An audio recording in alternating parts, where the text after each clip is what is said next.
Hey guys, welcome to another day of Bible reading. So today we are going to learn about Jonathan warning David. It's in chapter 20. We're going to read chapter 20 from verse 1 until verse 42. So it's quite long. Hang in there. Hang in there. Okay. And last time we read about how Saul tried to kill David, and actually, Jonathan also warned David and told him that, hey, my father is trying to unalive you. And then, if you remember, Saul threw a spear at David, and then David got out of the way. So, but now we're going to read then again that it means like there's more chances that Saul keeps trying to kill David. So, yeah, let's go. Then David fled from Naioth in Ramah and came and said before Jonathan, "What have I done? What is my guilt? And what is my sin before your father that he seeks my life?" Honestly, I think at this point we all, if you were in David's shoes, you would be asking yourself, what have I done? Why are you trying to kill me? Why are you trying to take my life away from me? What have I done? What did I do against you that warrants you to take my life? So now David doesn't understand why Saul keeps doing this. And obviously, like, I feel like even if you were in David's shoes, you would be confused. Like, why is this man pursuing me, constantly pursuing me? And he said to him, far from it, you shall not die. This is Jonathan speaking. So basically saying, no, it's not like that. He's not going to kill you. You're not going to die. Behold, my father does nothing, either great or small, without discussing it with me. So Jonathan is speaking from the faithful son and father type of relationship. Like when you are in a good relationship with your parents, and as I think he's the first son or among the older sons, I don't remember. So when you are the first son of the family, like your father tries to discuss things with you because he's also training you to be a great man. So this is how you start. So Jonathan is saying like, no, he's not going to kill you. My father does nothing without talking to me. So and why should my father hide this from me? So why should he hide it from me that he wants to kill you? So it is not so. So it's not, he doesn't want to kill you. So I feel like at this point, Jonathan is either speaking from a point of view like he is stuck between two people that mean a lot to him. So we have David as his best friend and Saul as his father. So now this guy is stuck between the two most important people in his life, and of course he's going to look for the best perspective out of the situation. So of course he's not going to admit. I don't know if he I think if also at that point he's still hopeful that no, he wouldn't. I know him, this is my father, he wouldn't want to kill you. So but David vowed again, saying, your father knows what well that I have found favor in your eyes, and he thinks, do not let Jonathan know this, lest he be grieved. So yes, this is David speaking. He says that your father knows that you and I are great friends. So there are things that he doesn't want to tell you because he doesn't want to break your heart. But truly, as the Lord lives and your soul lives, there is but a step between me and death. So this is David still speaking. I can see that there's just one step between me and death. So it only takes one thing, and your father will win. And then Jonathan said to David, whatever you say, I will do for you. So I think Jonathan is trying to reassure David, like, I'm going to prove to you that my father is not trying to kill you. Imagine trying to convince your best friend, like, I'm telling you, my father is not going to kill you. Like, tell me whatever you want me to do, and I will show you that my father is not trying to kill you. Like, the man is sure that his father is not trying to kill his best friend. And then Yeah. So David said to Jonathan, behold, tomorrow in the new morning, and wait. David said to Jonathan, behold, tomorrow in the new morning, and I should, oh, tomorrow is the new morning, and I should not fail to sit at table with the king. So basically, the new month. So the new morning usually means the new month. So tomorrow is the new month, and I should not fail to sit with your father at the table. So at the beginning of every month, I have to have dinner with your family. So tomorrow is the day, and I have to sit at the table with the king.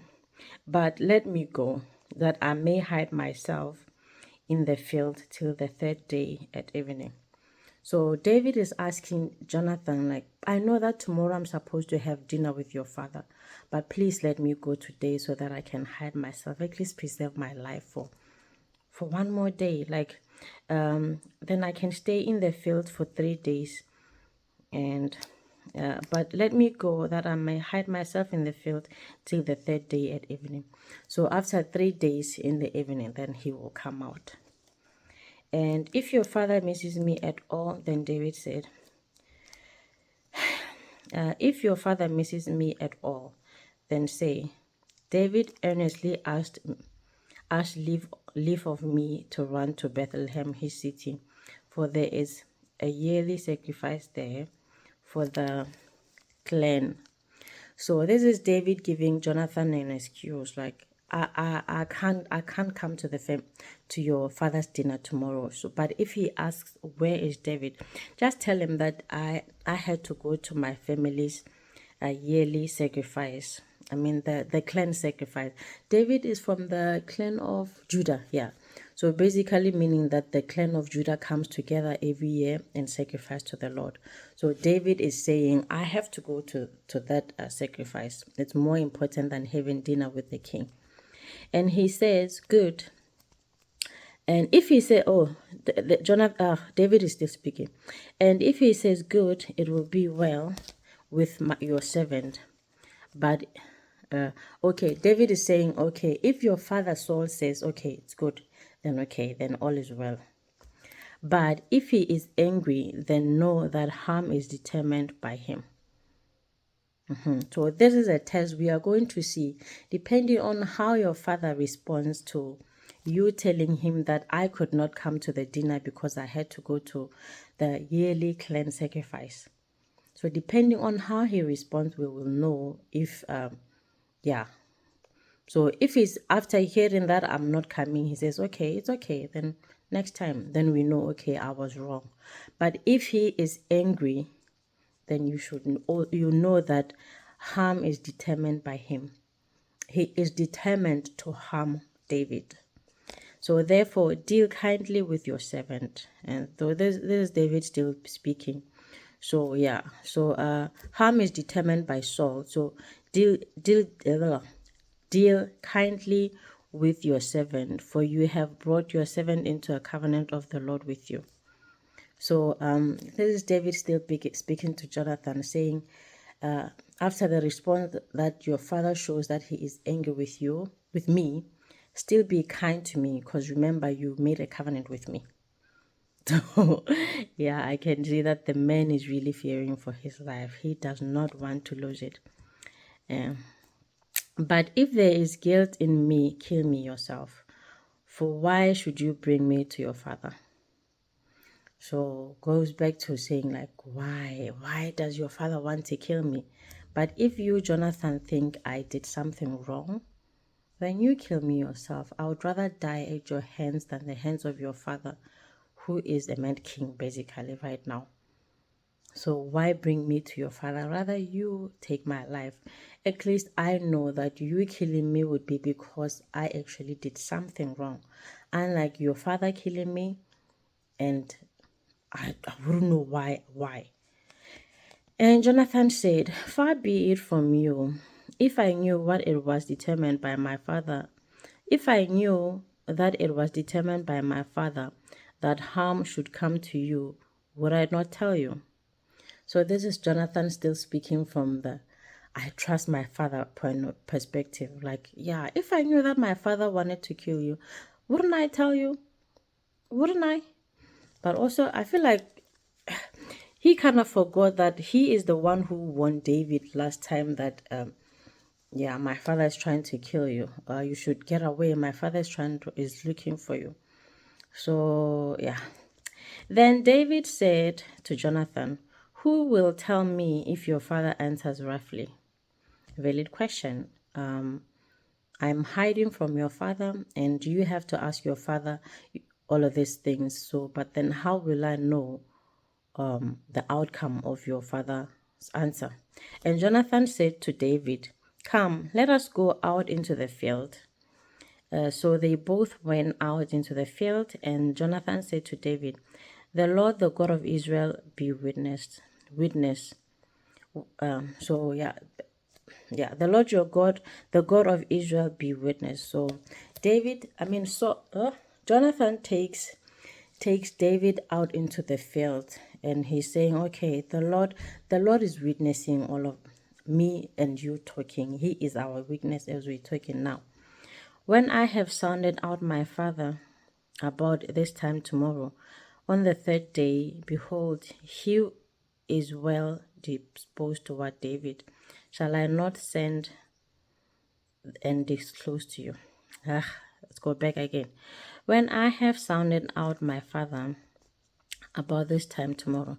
So when I have told my father about this time tomorrow, so like after the dinner, basically, after I've told my father about this time tomorrow,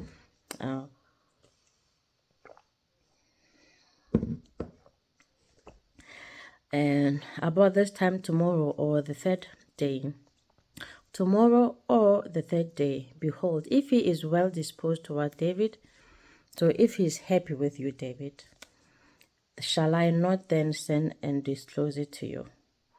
But should it please my father to do you harm, the Lord do so to Jonathan and more also, if I do not disclose it to you and send you away, that you may not go, you may go in safety. Jonathan making promises. So he is saying like, okay, this time tomorrow, I'm going, after telling my father everything and I figure out how everything is, I will disclose it to you. But if I don't, may the Lord do to me, may the Lord be, may the Lord, if I do not disclose, if I don't disclose it to you and send you away, that you may go in safety.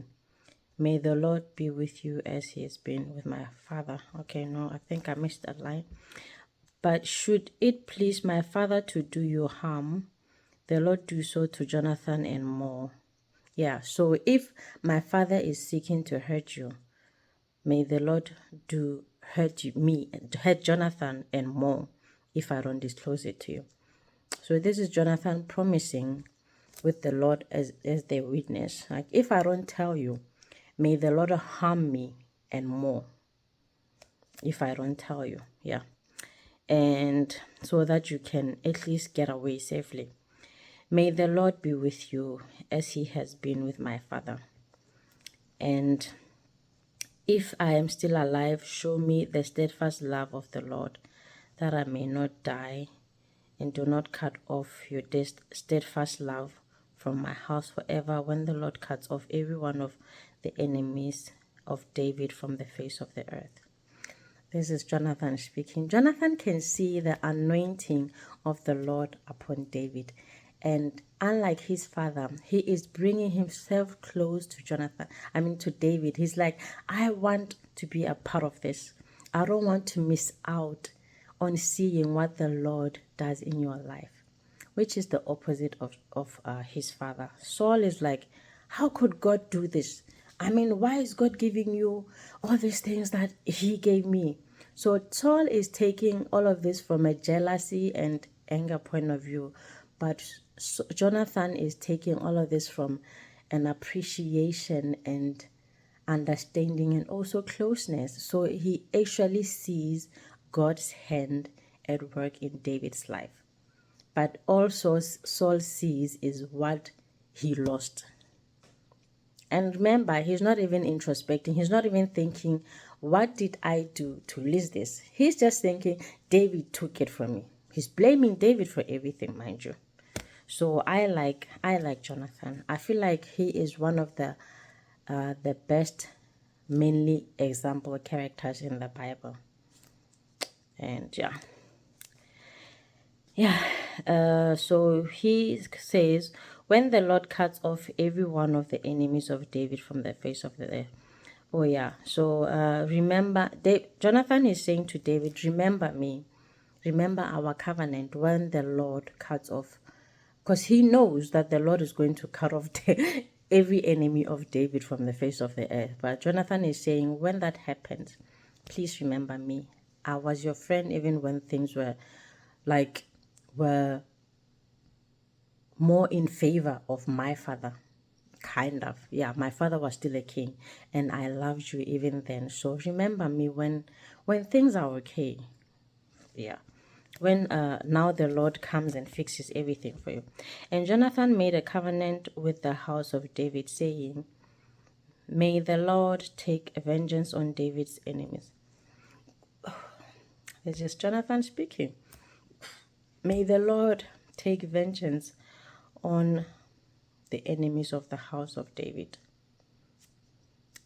But mind you, Jonathan is not David's enemy. Saul is perceived. I don't know if Saul is even David's enemy, but Saul is positioning himself to be David's enemy. So David, honestly, I think he saw Saul as, my king, my ruler, a man of authority, the man who was anointed by God. But Saul didn't see it like that, of course. And Jonathan made David swear by his love for him, for he loved him as he loved his own soul. I mean, imagine that kind of friendship, loving someone as you love yourself. I don't know if we have those kind of genuine friendships, honestly. I know we have best friends, but I don't know if they would be to the extent where I would put you before me. Like, I feel like I understand what you're going through, but if it it's one toe of what you're saying goes against what I believe, or against my boundaries, then this is not going to work out. But Jonathan is like, for life, I am here for you. For life. This is a covenant. This is the covenant that we are making, and my brother, I am here for you until the end of time. Yeah. Then Jonathan said to him, tomorrow in the new moon, tomorrow in the new moon, and you will be missed, because your seed will be empty, and on the third day. So tomorrow, remember, the new moon means the new month. So tomorrow you are not going to, basically he's not going to be with them, so he will be missed. And on the third day, go down quickly to the place where you hid yourself when the matter was in hand, and remain beside the stone heap. So basically hide yourself where you were on the third day. Yeah. And I will shoot 3 arrows to the side of it, and though I shoot at a mark, as though I shoot at a mark. Yes. So Jonathan is saying, after 3 days in the evening, go to that spot, and I'm going to shoot 3 arrows as if I'm shooting at a mark. And behold, I will send the boy, saying, so he's going to send his servant, and saying to his servant, go find the arrows. If I say to the boy, look, the arrows are on this side of you, then take them. The arrows are on this side of you, take them. Then you are to come, for the Lord lives, it is safe for you, and there is no danger. So if Jonathan says after shooting the 3 arrows, and he says to the boy, the arrows are on this side of you, then it means that you should come out, because then it means Saul is not trying to kill you. Then you are safe, and yeah, you can come out, and then let's all be merry. But if I say to you, look, the arrows are beyond you, then go, for the Lord has sent you away. But if I say, this is Jonathan still speaking, but if I say that the arrow is beyond you, then yeah, run away, because then the Lord has sent you away. So the Lord has given you a chance to get away. And as for the matter of which you and I have spoken, behold, the Lord is between you and me forever. So concerning what we spoke about, the Lord is our witness. So this covenant is forever. So if I say the arrows is on this side of you, then you are safe. If I say the arrow is beyond you, then run for your life. But we still have that covenant. We still have that understanding. So David hid himself in the field, and when the new moon came, the king sat down to eat food. Then King David sat on his seat. King. So David hid himself in the field. So David is hiding in the field, if you remember. And when the new moon came, the new month came, then the king sat down to eat. Saul sat down to eat. The king sat on his seat, and at the other side he sat by the wall. At the other time, so where he usually sits, and he sits by the wall. And Abner sat by Saul's side, but David's place was empty. So if you remember, Abner is one of Saul's captains, one of the captains of the thousands, captains of the hundreds, and captains of the whatever. So he's one of the armies of Saul. So Abner is sitting in his seat, Saul is sitting in his seat, but David's seat is empty. Yet Saul did not say anything that day, for he thought something has happened to him. He is not clean. So Saul is just thinking, okay, maybe he is just not clean. Maybe he went to a funeral, or whatever happened, but he couldn't come. Yeah, and then the first day he doesn't really take it anyhow. So he's like, oh, okay, he didn't come. Maybe he got held up. That's okay. But on the second day, the day after the new moon, David's place was empty.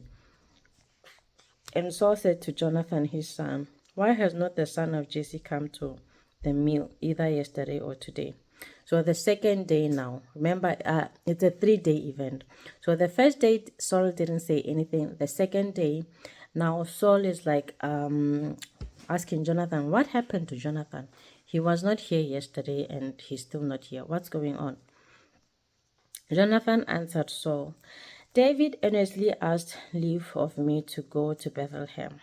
He said, let me go. Our clan holds a sacrifice in the city, and my brother has commanded me to be there. So this is the excuse that they spoke about when Saul asked, where is David? And now Saul actually does ask, where is David? And then Jonathan does tell him the reason, that the excuse that they came up with. So yeah, that Jonathan is with his family and they have to do the yearly sacrifice, as his brothers commanded him to be there. So now, if I have found favor in your eyes, let me get away and see my brother. So this is David continuing, Jonathan finishing up what the reason that they spoke about. So let me go to my family and support them. For this reason he has not come to the king's table, and that's why he didn't come to the king's table. I feel like this kind of makes sense. You can't be so conceited that you would think everything revolves around you. So even if I invite you to something and then I ask you to come, and then for whatever reason things change for you and you're not able to come, I have to be okay with that. I can't be so self-centered that I take offense for you not coming. to something that I invited you to. So you have to know that we all have lives. We all have lives. We're not here accompanying other people to live their lives. We all have lives. So if something comes up in my life and then I cannot come to your event, that should be okay. You should be okay with that, right? That I feel like that would be a normal response.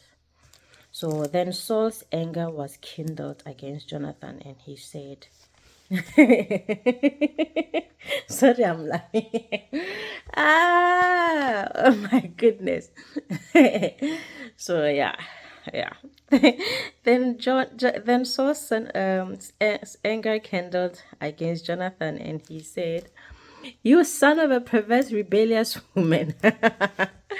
Do I not know that you have chosen the son of Jesse to be your own shame? Do I not know that you have chosen the son of Jesse to your own shame and to the shame of your mother's nakedness?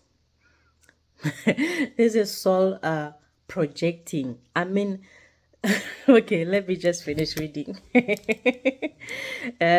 So you son of a perverse, rebellious woman, do I not know that you have chosen the son of Jesse to be to your own shame?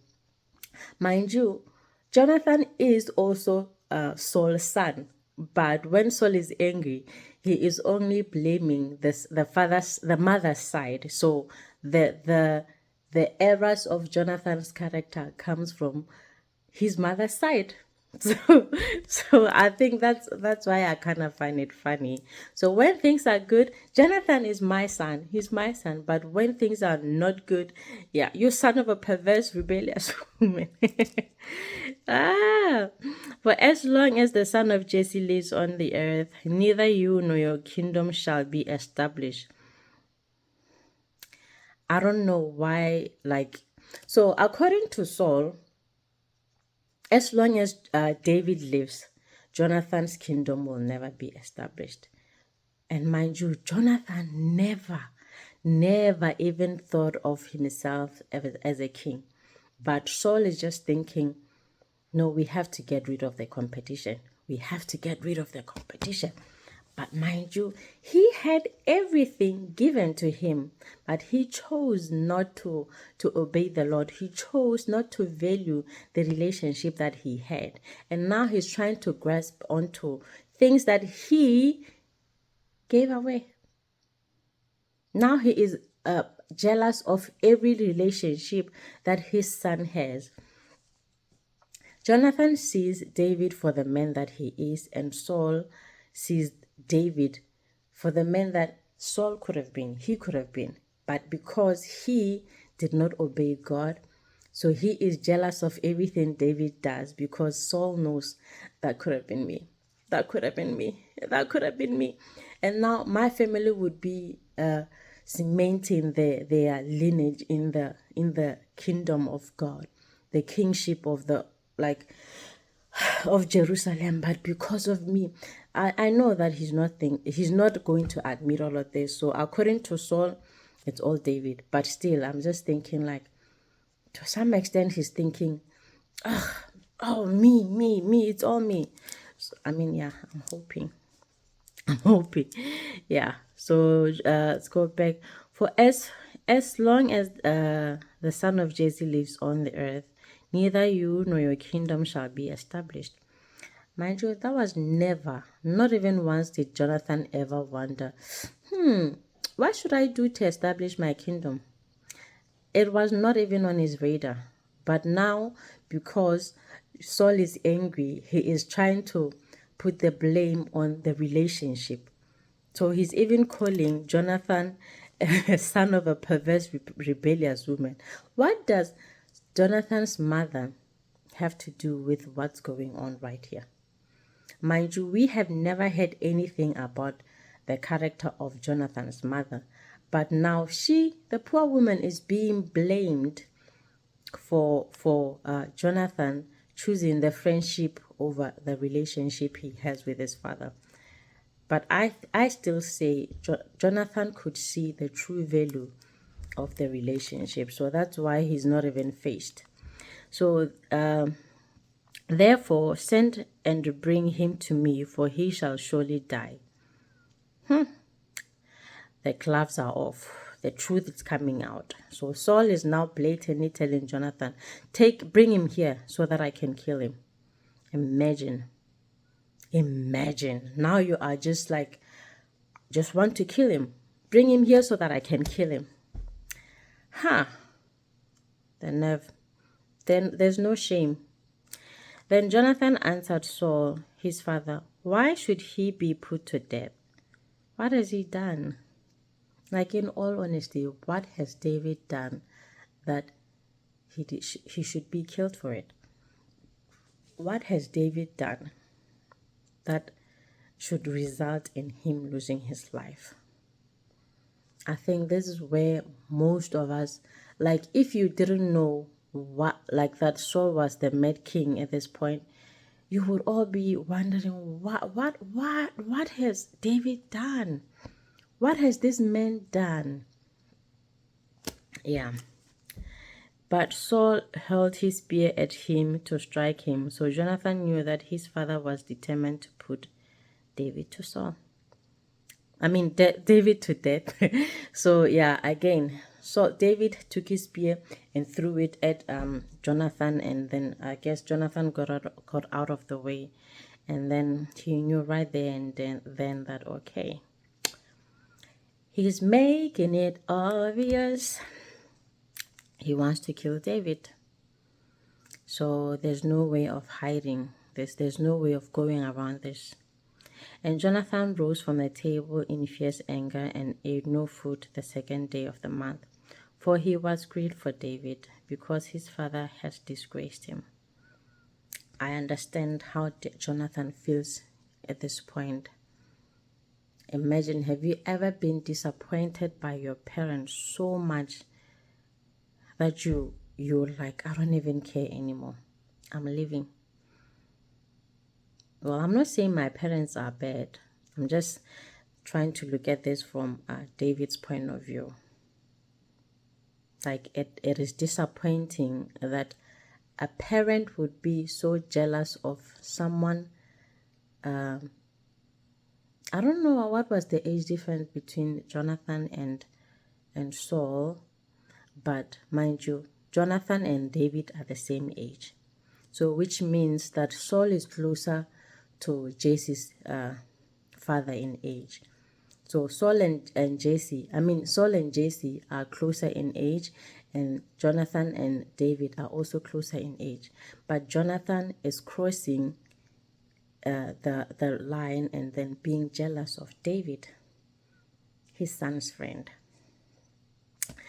And yeah, now Jonathan is disappointed and all disheveled and like, In the morning, Jonathan went out into the field to the appointment with David, and with him a little boy. So as agreed, in the morning, Jonathan got up and went up to the spot that they had agreed to go to with David. And then Jonathan went with his servant. And then Jonathan told his servant, run and find the arrows that I shoot. So as they said, run and find the arrows that I shoot. 1, 2, 3. And as the boy ran, he shot an arrow beyond him. And when the boy came to the place of the arrows that Jonathan had shot, Jonathan called after the boy and said, is not the arrow beyond you? I can imagine how sad Jonathan was at this point. I feel like I would also be disappointed. He was so excited to cement the friendship that he has with David. He was like so sure that, no, my father would never in a million years. So now he has to come back again and now signal David that, isn't the arrow beyond you? Which means that, yes, you were right. My father's trying to take your life. Yeah. And when the boy came to the place of the arrows that Jonathan had shot, Jonathan called after the boy and said, is not the arrow beyond you? And Jonathan called after the boy, "Hurry, be quick, do not stay." So this is obviously directed towards David. The arrow is beyond you. Hurry, be quick, don't stay. Don't waste any more time. Go. So Jonathan's boy gathered the arrows and came to his master. So the boy is probably just thinking, "Oh, I thought we were here for you to play for some time, and now you're telling me to hurry, be quick, don't stay."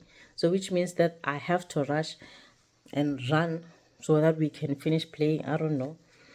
So obviously the boy doesn't know that there's a Jonathan is sending a message. So he's just thinking, my master is here to play. But the boy knew nothing. Yeah, as I was saying, only Jonathan and David knew the matter. And Jonathan gave his weapons to his boy and said, "Go and carry them to the city." So they only imagine, I don't know, maybe a distance of some few kilometers, just to throw 1 or 2 arrows and then get them, and then we decide to go back. I feel like that would be a waste of time, even as a servant, like the boy. I feel like I would be, so we only came here for you to throw 1 arrow, but then you can't complain, huh? Yeah. So now they got the arrows and went back to the city. And as soon as the boy had gone, David rose beside the stone heap and fell on his face to the ground and bowed 3 times. Yeah. So now everything has been confirmed.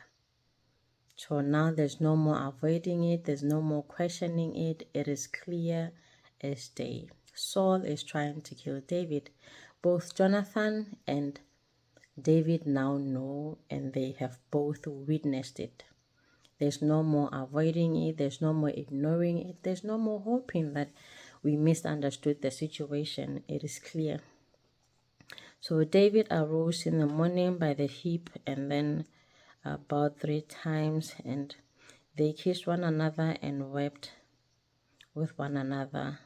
So yeah, only the boy went back to the city. So then I guess it means only the boy went back to the city, and David remained behind with Jonathan. So when David came out, and then they hugged and kissed, and David was weeping the most because he was heartbroken. I think David was still hopeful that I hope I'm wrong. I know this man is trying to kill me, but I'm still hopeful that I am wrong. I really hope that he doesn't really want to kill me. I hope that I've misunderstood. I hope that I've misread the signs. So he was heartbroken to find out that nope, he was right. His life, his days are numbered. Then Jonathan said to David, "Go in peace, because we have sown both of us in the name of the Lord, saying, the Lord shall be between me and you, and between my offspring and your offspring forever." So the way it's sounding here, it sounds like they are seeing each other for the last time. So now remember the covenant we made, and so go in peace, and the Lord will be with both of us. He'll be with you and your children, and the Lord will be with me and my children forever. And he rose and departed, and Jonathan went into the city. So yeah, he got up, left, and went into hiding. So, ladies and gentlemen, that's it for today. It is quite lengthy, but I think we are getting to learn more and more about the character of Saul. And I know that there's no one who is perfect on this earth. And as much as we are all trying to grow to be Christ-like, we are still making mistakes and sinning along the way. So just remember to keep the posture of Christ. Just try to put Christ first. Not what would Christ do, but let him guide you, so that you wouldn't have to cry about things that you lost or things that could have been. So love you guys and see you all next week. I hope you have a great week ahead. Bye bye.